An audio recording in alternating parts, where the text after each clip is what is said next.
Bonjour, dans cette vidéo je vais vous parler du maths d'Anastasie, je vais vous dire ce que c'est et comment l'enseigner à votre enfant.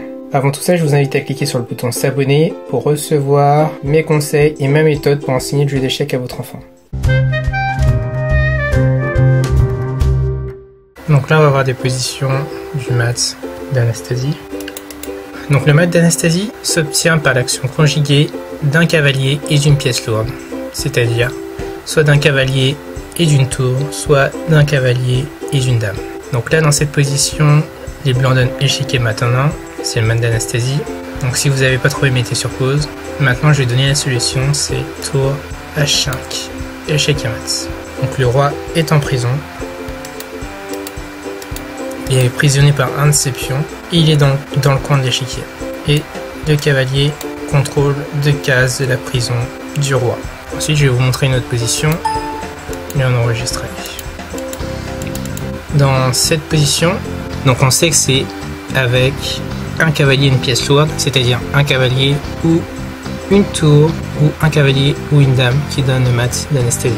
Donc déjà, le roi doit d'abord être poussé dans le coin de l'échiquier, puis attiré par un sacrifice sur la colonne H. Donc là, un sacrifice sur la colonne H. La colonne H, elle est là. Donc forcément, ça va être un sacrifice de tour dans cette position, où il sera maté par une tour ou par la dame. Donc là, en l'occurrence, dans cette position, ce sera une tour, et le cavalier contrôle 2 cases de fuite, c'est ce qu'on a vu tout à l'heure. En fait, ce mat, il arrive le plus souvent sur la colonne H, après avoir démoli le petit roc. Et ça peut arriver aussi au milieu de l'échiquier, mais c'est assez rare en fait. Donc là, essayez de trouver le mat d'Anastasie. Si vous n'avez pas trouvé, mettez sur pause, réfléchissez. Et là, ce que je vais faire, c'est vous donner la solution. Donc déjà, l'idée, c'est d'amener le roi sur la colonne H. Pour forcer le roi noir à aller sur la colonne H, il n'y a qu'un seul coup, cavalier E7. Le roi va sur la colonne H.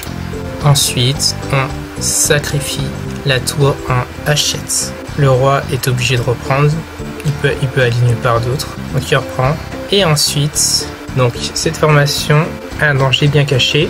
Le cavalier blanc en E7 contrôle 2 cases de fuite, potentiel du roi noir, les cases G8 et G6.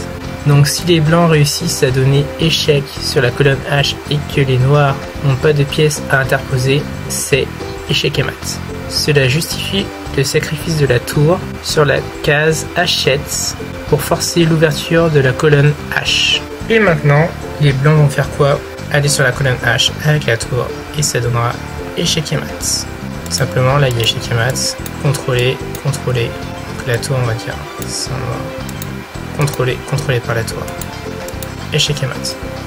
La tour ne peut rien faire, les pions peuvent rien faire, donc échec et mat, et c'est le mat d'Anastasie. Donc, si vous avez aimé cette vidéo, cliquez sur j'aime, n'hésitez pas à la partager auprès de parents qui enseignent les échecs à leurs enfants. Ensuite, si ce n'est pas encore fait, cliquez en bas dans la description pour recevoir mon e-book sur l'apprentissage du jeu d'échecs avec un petit budget. En fait, c'est pour que vous initiez votre enfant au jeu d'échecs avec un petit budget. À bientôt!